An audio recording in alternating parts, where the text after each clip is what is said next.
Hi guys, today using one of our BestCode continuous inkjet printers, I'm going to show you how you can attach a wireless mouse and use a wireless mouse to our touchscreen. So here, as you can see, we have an ELO touchscreen, and just by pressing things you can add words and subtract words. Okay?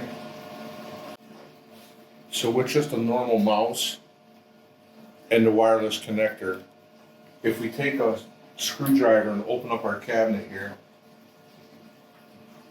and what I do is I disconnect the lanyard here from the little screw so that the door opens up more. But if you just add this to our USB right here, this is a nice little feature, and we can close our door. Now you can see that we can use a wireless mouse to open up and spell words, or cancel, or start and stop, or select any menu just by using a wireless mouse.